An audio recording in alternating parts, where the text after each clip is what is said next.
여보, 나 너무 추워요. 제발 열어주세요. 얼어붙은 강철문에 부딪힌 김미숙의 손바닥에서는 피가 맺혔다. 영하 18도의 냉동 창고 안, 뼈를 내는 추위보다 더 잔인한 것은 문 너머에서 들려오는 남편 박정호의 목소리였다. 당신이 이해 좀 해. 나도 어쩔 수가 없어.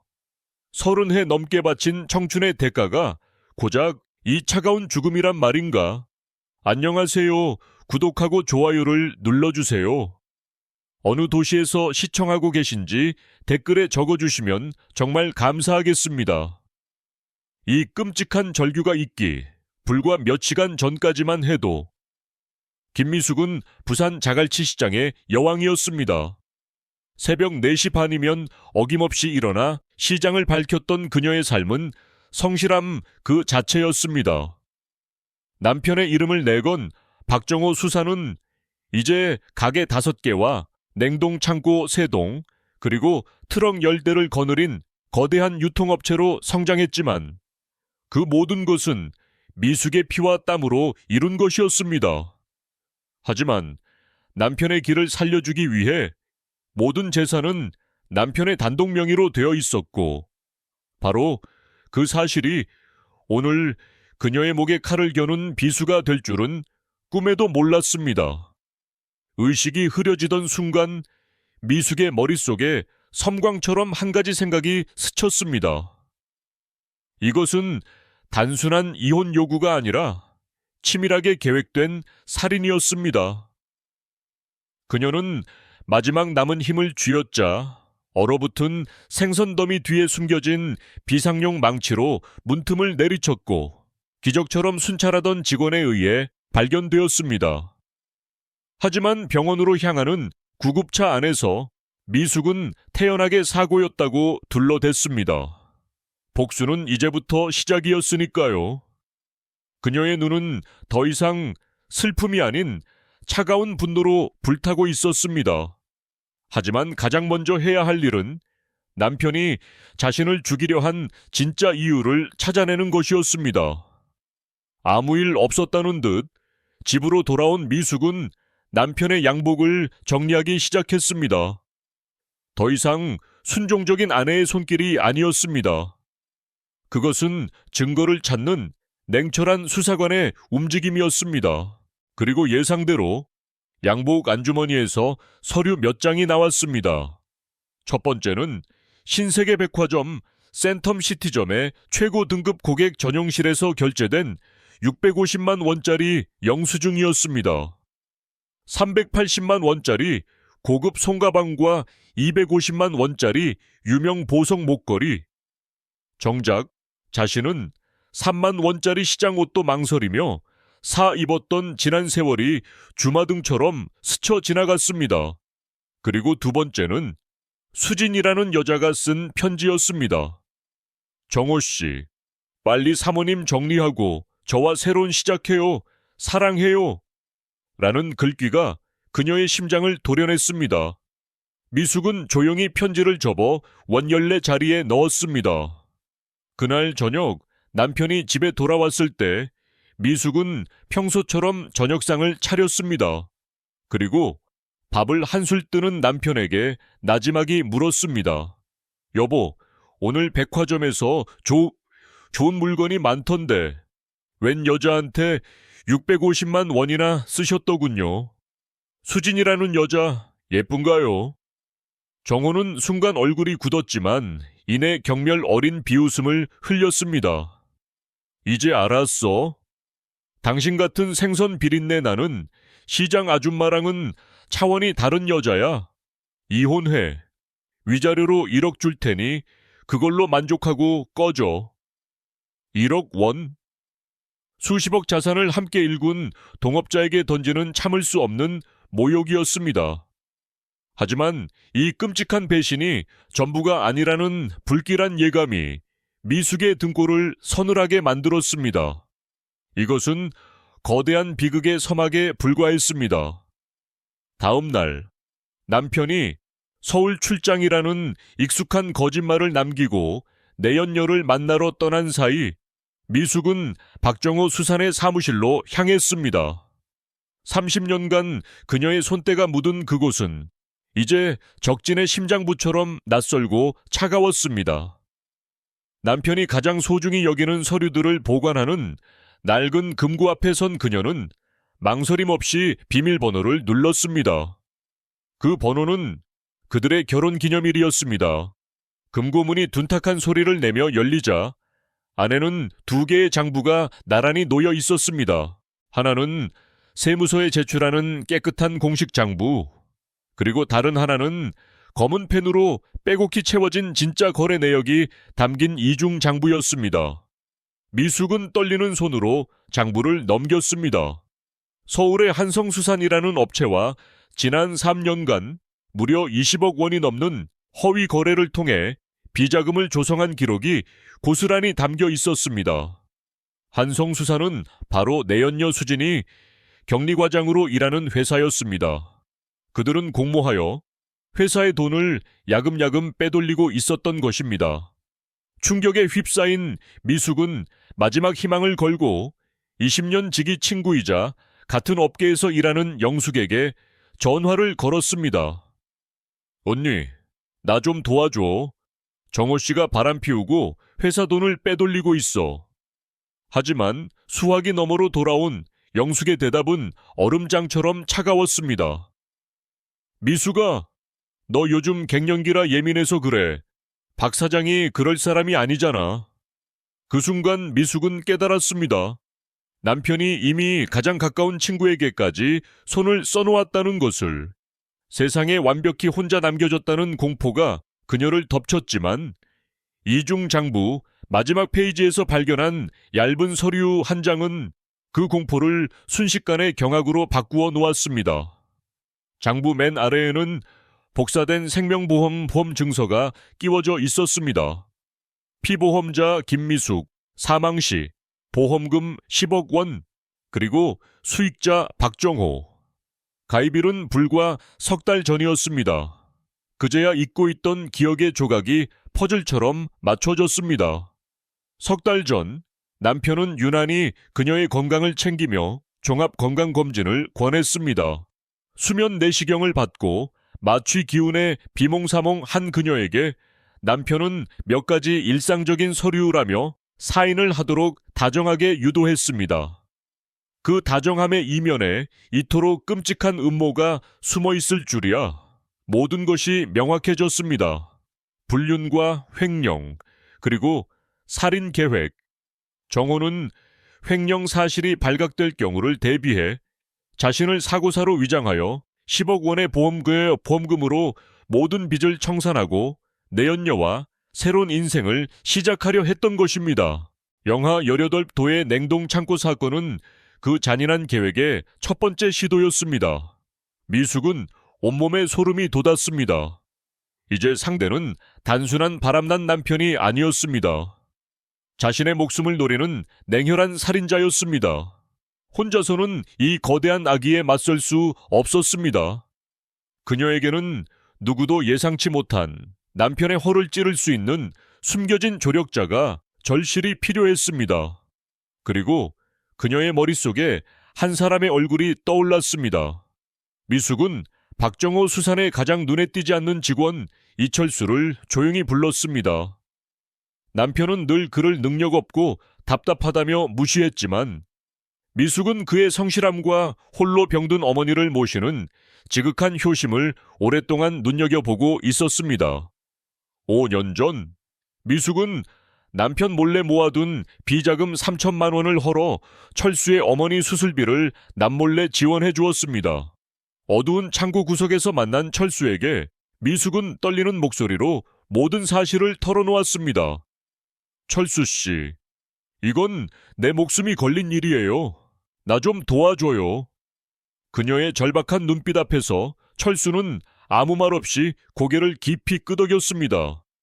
그의 굳게 담은 입술과 결연한 눈빛에는 빚을 갚을 기회를 잡은 자의 묵직한 충성심이 서려 있었습니다. 그날 이후 철수는 미숙의 눈과 귀가 되어 그림자처럼 남편의 모든 것을 감시하기 시작했습니다. 남편 박정호는 자신의 발밑에서 조여오는 서늘한 복수의 덫을 전혀 눈치채지 못한 채 다음 계획을 차근차근 실행에 옮기고 있었습니다. 그의 오만함은 스스로의 무덤을 파는 삽질이 될 것이었습니다. 정호의 연기는 완벽했습니다. 그는 자갈치 시장의 상인들을 일일이 찾아다니며 눈물까지 글썽겼습니다. 제 아내가 요즘 갱년기 우울증이 심해져서 저를 의심하고 심지어 제가 자기를 죽이려 한다는 헛소리까지 합니다. 정말 미치겠습니다. 그의 진심 어린 호소에 시장 사람들은 모두 동정의 눈빛을 보냈고 미숙은 순식간에 남편을 괴롭히는 정신 나간 아내가 되었습니다. 며칠 후 새벽, 미숙은 코를 찌르는 희미한 가스 냄새에 소스라치며 잠에서 깼습니다. 어둠 속 주방에서는 가스레인지에 연결된 고무 호스가 날카로운 흉기로 잘린 채 가스를 내뿜고 있었습니다. 남편의 두 번째 살인 시도였습니다. 하지만 이번에는 상황이 달랐습니다. 미숙의 지시로 철수가 미리 설치해둔 초소형 카메라가 어둠 속에서 붉은 빛을 깜빡이며 모든 것을 기록하고 있었습니다. 남편이 주방용 칼로 가스 호스를 자르는 장면, 그리고 태연하게 침실로 돌아와 잠든 척하는 모습까지. 남편은 미숙이 가스 냄새를 맡고 비명을 지르며 뛰쳐나오자 기다렸다는 듯이 자식들을 불렀습니다. 봐라, 내 엄마가 이제 환각까지 본다. 스스로 가스를 틀어놓고 내가 그랬다고 하잖니. 그의 얼굴에는 승리자의 여유마저 감돌았습니다. 하지만 그는 가장 끔찍한 충격이 바로 문 앞에서 자신을 기다리고 있다는 사실을 꿈에도 몰랐습니다. 모든 것이 끝났다고 생각한 순간이 바로 모든 것의 시작이었습니다. 완벽하게 승기를 잡았다고 확신한 정호는 가족들을 모두 불러 모았습니다. 마치 최후 통첩을 하듯 그는 딸 현주와 아들 민준이 지켜보는 앞에서 이혼 서류와 재산 포기 각서를 미숙의 얼굴 앞에 내던졌습니다. 여기 서명해. 그럼 얌전히 정신병원에 입원하는 걸로 끝내주지. 아니면 내일 아침 사람들이 보는 앞에서 강제로 끌려가게 될 거야. 위자료는 고작 5천만 원이었습니다. 자식들은 안타까움과 체념이 뒤섞인 눈으로 미숙을 바라볼 뿐이었습니다. 미숙은 떨리는 손으로 펜을 드는 척했습니다. 정호의 입가에 잔인하고 만족스러운 미소가 번지는 순간 미숙은 펜 대신 거실 테이블 위에 리모컨을 집어들었습니다. 그녀의 목소리는 얼음처럼 차가웠습니다. 당신이 연출한 그 지긋지긋한 연극 참 잘 봤어요. 이제 제가 30년 동안 준비한 공연을 보여드릴 시간이네요. 그녀가 버튼을 누르자 70인치 대형 텔레비전 화면에 익숙한 장소가 나타났습니다. 첫 번째 영상은 냉동창고 입구의 CCTV였습니다. 정호가 미숙의 머리채를 잡고 거칠게 창고 안으로 밀어넣고 밖에서 육중한 강철문을 걸어 잠그는 장면이 소리까지 생생하게 흘러나왔습니다. 아빠, 이게 어떻게 된 거예요? 현주와 민준의 얼굴이 종이장처럼 하얗게 질렸습니다. 정호는 얼굴이 벌개져 소리쳤습니다. 조작이야. 저 여자가 날 함정에 빠뜨리려고 작정한 거라고. 하지만 그의 외침이 끝나기도 전에 미숙은 차분하게 다음 영상을 재생했습니다. 남편의 차에 설치된 블랙박스 영상이었습니다. 화면 속에서 남편은 내연녀 수진과 차 안에서 진하게 입을 맞추고 있었습니다. 그리고 그들의 추악한 대화가 거실을 가득 메웠습니다. 자기야, 10억 보험금만 받으면 우리 인생 피는 거야. 그 비린내 나는 아줌마만 깔끔하게 없어지면 돼. 자식들의 눈에는 이제 경멸과 혐오가 가득 찼습니다. 하지만 이것은 시작에 불과했습니다. 미숙의 복수는 이제부터가 진짜였습니다. 지옥의 문은 이제 막 열렸을 뿐이었습니다. 이건 당신과 그 여자, 수진이가 지난 3년간 빼돌린 20억 원의 자금 흐름을 정리한 자료야. 미숙이 두툼한 서류 뭉치를 유리 테이블 위에 던졌습니다. 철수가 밤을 새워 정리한 완벽한 자금 추적 보고서였습니다.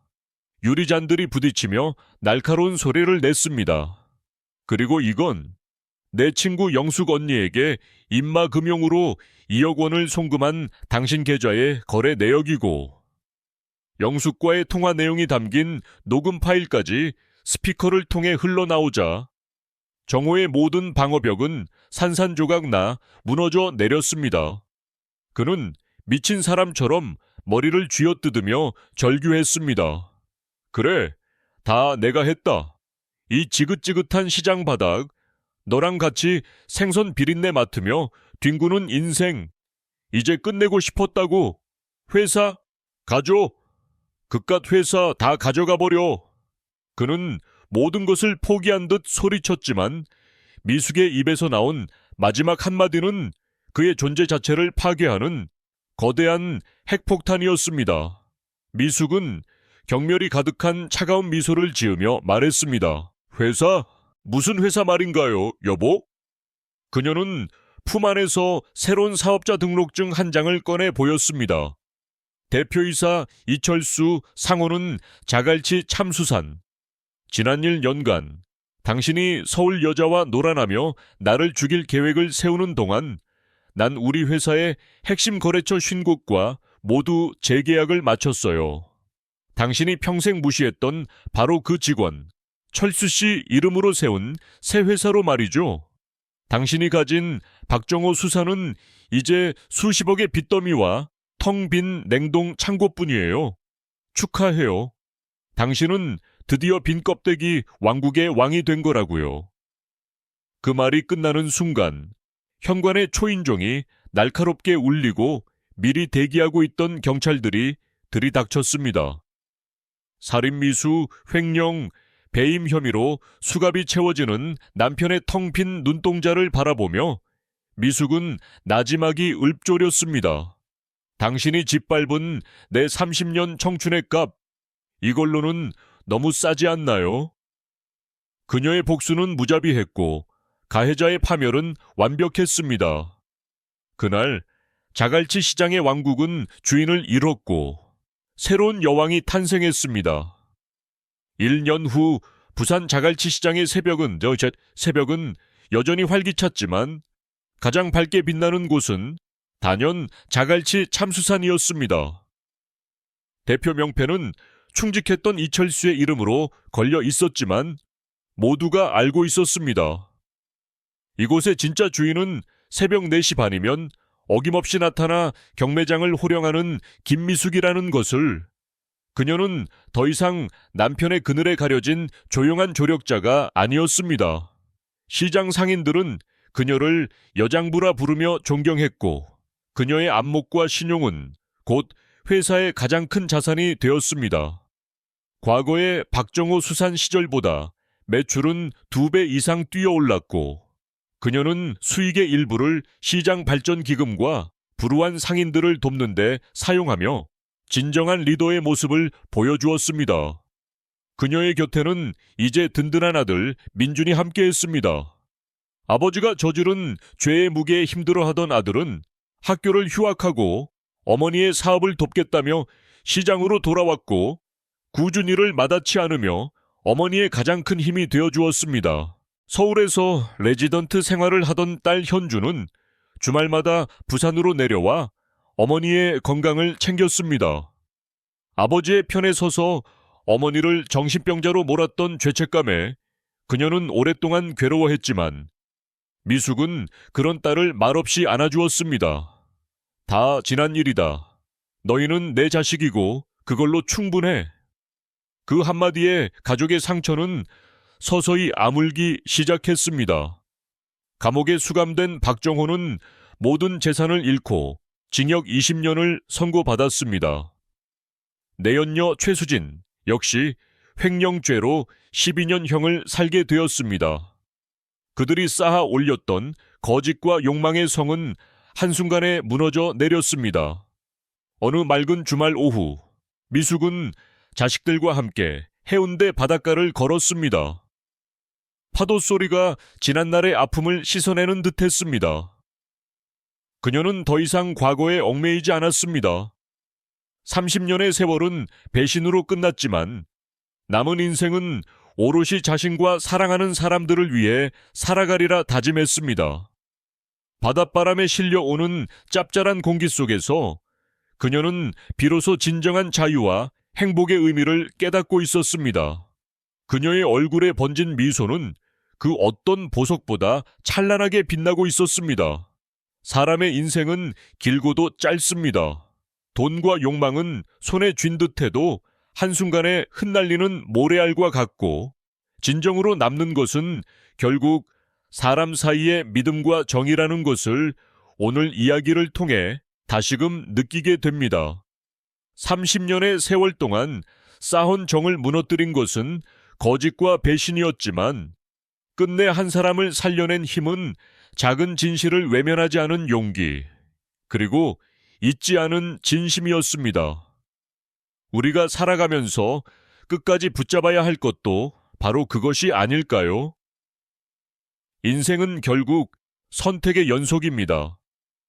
누군가는 눈앞의 욕심을 쫓아 평생을 허비하고, 누군가는 사랑과 믿음을 지켜내며 묵묵히 자신의 길을 걸어갑니다.